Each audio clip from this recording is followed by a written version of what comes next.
మనం కూడా ఎప్పటి నుంచో వ్లాగ్స్ ట్రై చేద్దాం చూస్తున్నాను, కానీ మంచి కార్యక్రమం ఇది సెట్ అవ్వలేదు. అయితే ఈ రోజు జూలై 28 మన సింహాచలంలో లక్ష్మీనరసింహస్వామి గిరి ప్రదక్షిణం. అయితే దీన్ని మించిన మంచి విషయం ఏముంటుందో చెప్పండి. సోమవారం దీవెనతో ఫస్ట్ వ్లాగ్ అయితే స్టార్ట్ చేస్తున్నా. ఈ గిరి ప్రదక్షిణంకి వెళ్ళడం కూడా లైఫ్ లో ఫస్ట్ టైం. సో ఎలా అనిపించింది, ఏంటి, ఎంత స్టార్ట్ అయ్యి ఎంతకి ఎండ్ అయింది, ప్రతిదీ కూడా చూద్దాము. ఈ వీడియో మీకు పక్కన వచ్చింది అనుకుంటున్నాను, పూర్తిగా చూడండి. మేమైతే మా ఊరి 2:30 అరౌండ్ 3 కల్లా స్టార్ట్ అయ్యి బస్ కోసం అయితే వెయిట్ చేస్తున్నాం. మాటలోనే బస్సు అయితే వచ్చింది. బస్సు కూర్చుందంటే అస్సలు ఖాళీ లేదు. సర్లే అనుకుని ఇంజిన్ స్టార్ట్ అయిపోయాం. కరెక్ట్ గా అనంతపురం వచ్చేసరికి వైజాగ్ లోనికి బస్సులు వెళ్ళలేవు అనేసి అనంతపురం ఆపేశారు. ఇక్కడే మాకు కన్ఫ్యూజన్ స్టార్ట్ అయింది. చాలా మంది ఇక్కడే దిగిపోయి అనంతపురం నుంచి వెళ్ళిపోతున్నారు. సర్లే ఎలా అయితే అలా వద్దనేసి స్వామి నమ్మకంతో బస్సులో ఉండిపోయి పెందుర్తి వైపు అయితే సాగిపోయాం. ఇక్కడ పెందుర్తి రాగానే ఇక్కడ కూడా ఫుల్ ట్రాఫిక్. ఇక్కడ కూడా సింహాచలం వైపు తిప్పలేదు. మేము ఎక్కడే దిగేసి ఆటో అయితే ఎక్కామన్నమాట. ఈ ఆటో ఎక్కాక మాకన్నా మా వెనకాల వచ్చిన ఫాస్ట్ వెళ్ళిపోతున్నారు. అంత స్లోగా వెళ్తుంది ఈ ఆటో. ఈ ఆటో కూడా సింహాచలం వరకు కాదు, వేపకుంట వరకే. కానీ ఎక్కడ ట్విస్ట్ ఏంటంటే వేపకుంట వరకు కూడా వెళ్ళలేదు, 1 కిలోమీటర్ ముందే ఆగిపోయాం. సో ఎక్కడి నుంచి సింహాచలం 3.5 km అని చూపిస్తుంది. ఇక్కడ నుంచి మనకి స్టార్ట్ అయింది. ఈ మా అమ్మగారిని చూడగానే నాకు మరి కొంచెం బూస్టింగ్ అనిపించింది అనమాట.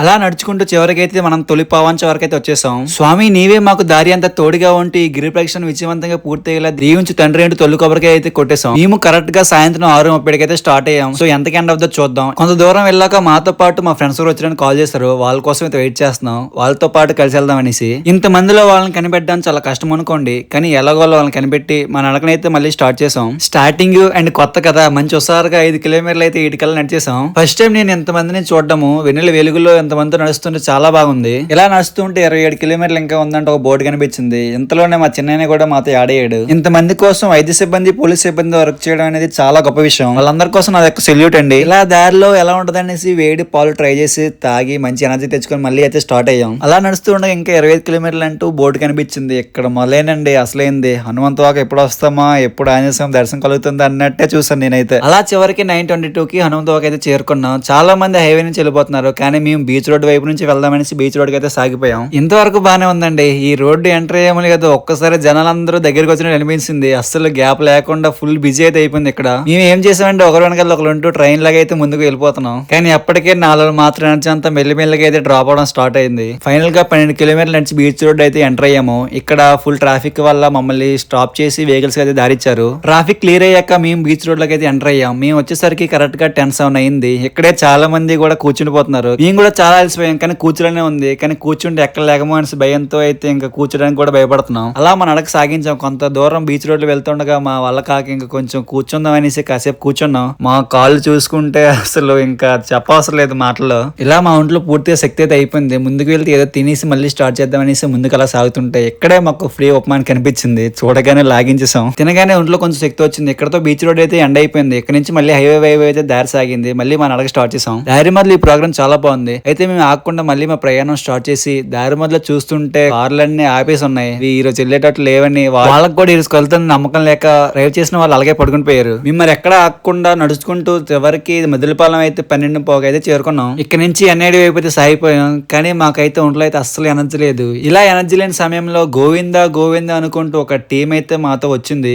ఇలా నడుచుకుంటూ ఉండగా ఆ నామస్మరణ మా చెవుల్లో పడగానే మాకు తెలియని ఎనర్జీ మాలో వచ్చి ఆ నామస్మరణ మేము కూడా చేసుకుంటూ వాళ్ళతో సాగిపోయాం. కొంత దూరం వరకు చాలా దూరం బాగా నడిచాం. కానీ కొంత దూరం వెళ్ళాక మా వల్ల కాలదండి. మా కాళ్ళు చూసుకుంటే మామూలుగా పెయిన్ ఇవ్వట్లేదు. అస్సలు మేము ఇంకా అడుగు వెళ్ళిపోతున్నాం. అలా అయిపోయింది మా పరిస్థితి. అలాగే చాలా మంది పెద్దవాళ్ళు కూడా రోడ్ల మీద కూర్చుండిపోతున్నారు. మళ్ళీ అందరం ఎనర్జీ తెచ్చుకొని 3 కల్లా ఎనీడ్ అయితే చేరిపోయాం. ఇంకా 8 కిలోమీటర్స్ ఉందంట. ఇక్కడ నుంచి మాకు పడుతుందండి ఒక్కో అడుగు. అస్సలు ముందు కదలట్లేదు, అలా ఉంది. ఇల్లుకి అడుగులో అడుగు వేసుకుంటూ ముందు సాగిపోయాం. ఇక్కడే మాకు 5.9 km అని ఒక బోర్డు కనిపించింది. ఇంకా దగ్గరికి వచ్చేసామంటూ మాలో మేము మోటివేట్ చేసుకుని మా ప్రయాణం అయితే సాగించాం. అలా చివరికి నడుస్తూ గోపాలపట్నం అయితే చేరుకున్నాం. ఇక్కడైతే చాలా మంది అయితే కూర్చుని పోయారు. మేము ఇంకా కూర్చోకూడదని ఫిక్స్ అయ్యాం. ఇప్పుడు టైం చూస్తే 4 అయింది. ఇంకా 3.7 km అంట నడిస్తే అయిపోద్ది. ఇంతవరకు బాగానే ఉందండి. దగ్గర అవుతున్న కొద్ది నొప్పులు ఎక్కువ అవుతున్నాయి. మా వాళ్ళకి కాక మళ్ళీ కూర్చుని పోయాం. మేమేం ఎక్కువసేపు ఏం కూర్చుంపట్లేదండి. మళ్ళీ ఎక్కడ కూర్చుంటే మళ్ళీ ఎక్కడ కదలమనే భయం. అందుకే జస్ట్ 1-2 మినిట్స్ జస్ట్ రెస్ట్ తీసుకొని మళ్ళీ స్టార్ట్ అయిపోతున్నాం. ఏది ఏమన్నా సరే కాళ్ళు మాత్రం చాలా నొప్పి వస్తున్నాయండి. అడుగు వేయడానికి కూడా అంత కష్టంగా ఉంది. అలా పెయిన్ అయినా సరే మెల్లిగా సాగిపోయాం. టైం చూస్తే 4:30,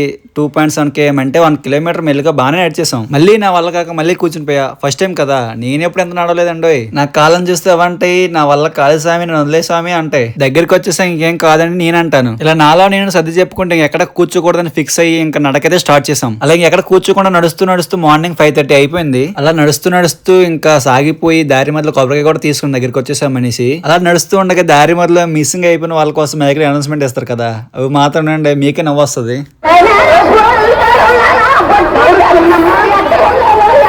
నవ్వామనేసి తప్పుగా తీసుకోకండి, వాళ్ళు అలాగ అనడం వల్ల మాలో కొంచెం నవ్వు వచ్చి మాకు కొంచెం ఎనర్జీ అయితే వచ్చింది. మేము ఆ ఎనర్జీతోనే ముందుకు అలా సాగిపోయాం. ఫైనల్ గా మేమైతే 6కి తొలి పావంచ వరకు అయితే చేరుకున్నాం. అంటే ఆల్మోస్ట్ మాకు 12 అవర్స్ అయితే పట్టింది. సో మీకు కూడా ఎంత పట్టిందో కామెంట్ చేయండి తప్పకుండా. మేము ఇదే జోస్తో రెండో కొబ్బరికాయ కూడా కొట్టడానికి అయితే వెళ్తున్నాం. నిజంగా నేను ఇంత విజయవంతంగా పూర్తి చేస్తానని అనుకోలేదు. అంతా స్వామి దయ్యే. నిన్న మొదటి కొబ్బరికాయ కొట్టినప్పుడు నాకు తోడుగా ఉండమని అడిగాను. ఆ స్వామి అండగా ఉండడం వల్ల నేను ఇంత విజయవంతంగా పూర్తి చేశాను. అదే జోస్తో రెండో కొబ్బరికాయ కొట్టేసి మెట్లతోనే పైకెక్కి స్వామివారి దర్శనం చేసుకుని ఇంటికి వెళ్దానే ఫిక్స్ అయ్యాను. ఇలా మేము స్వామివారి దర్శనం కోసం మెట్లు ఎక్కడం అయితే స్టార్ట్ చేసాము. మొదట్లో నాకు అడిగేయడానికి కూడా చాలా కష్టంగా ఉండేది. అలా మెల్లిమెల్లిగా అందరితో పాటు కలిసిపోయాను. ఇలా పైకెత్తుండగా ఒకసారి కూర్చున్నామండి.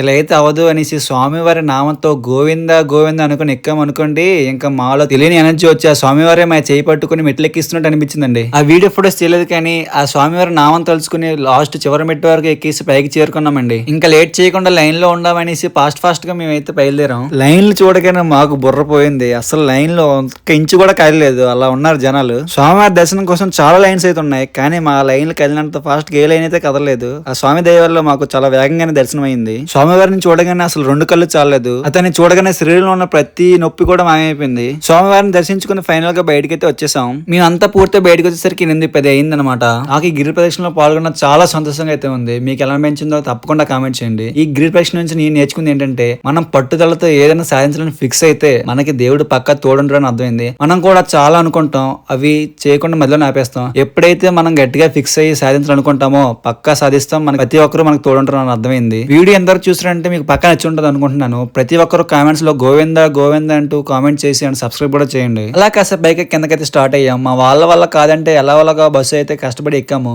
ఈ బస్సు కూడా పూర్తిగా కింద వరకు అయితే వెళ్ళలేదు, మధ్యలో ఆపేశారు. 1 కిలోమీటర్ వరకు మేమే కింద నడుచుకుంటూ వెళ్ళాం అనమాట. ఇక మేము మళ్ళీ తిరిగి మా ఇంటికి వెళ్ళాల్సిన సమయం అయితే వచ్చింది. మళ్ళీ బస్సు ఎక్కితే ఎక్కడ ఖాళీ ఉండదు. ఇప్పుడే తిన్నాను జలక్ అనేసి మా ఆటో కోసం అడిగితే ఆటో కూడా ఆస్తులు అడుగుతున్నాడు. ఈ లోపు చూస్తుంటే ఖాళీ ఒక బస్సు వచ్చింది. బస్సు ఎక్కాం, సీట్లు దొరికాయి. తర్వాత మదిలిపాలెం వెళ్ళి మదిలిపాలెంలో బస్సెస్ కోసం చాలా సేపు చూసాం. అసలు ఒక బస్సు కూడా కాలేదు. లాస్ట్ ఒక వ్యాన్ వచ్చింది. వ్యాన్ ఎక్కి మా ఊరైతే స్టార్ట్ అయిపోయాం. ఫైనల్ గా మా ఊరైతే చేరుకున్నాం. ఒక్కడికి కూడా ఒక్క అడుగు కూడా పడట్లేదు. అస్సలు ఒంట్లో శక్తి అంటే లేదు. అస్సలు ఫుల్ ఎనర్జీ అంతా పోయిందనమాట. ఇంటికి వెళ్ళి ఎక్కడ పడిపోతా అన్నట్టుంది. ఫైనల్ గా ఇంటికి వచ్చాక ఆల్మోస్ట్ 3 అయిందనమాట. ఇంకా నా ఒంట్లో శక్తి లేదు, నేను ఎలాగో పడిపోయాను చూడండి. ఇదండి ఈ ఇలా జరిగింది గిరి ప్రదక్షిణ. ఫస్ట్ టైం అయినా సరే నాకు చాలా నచ్చింది. స్వామివారి దేవల క్షేమంగా ఇంటికైతే చేరుకున్నాం. వీడియో నచ్చితే ఒక లైక్ చేసి వీడియో ఎలా నచ్చిందో పక్క కామెంట్ చేయండి. అండ్ ఇలాంటి మరిన్ని వీడియోస్ కోసం వెంటనే సబ్స్క్రైబ్ చేసుకొని మరిన్ని మంచి వీడియోతో మీ ముందుకు వస్తా. జై హింద్.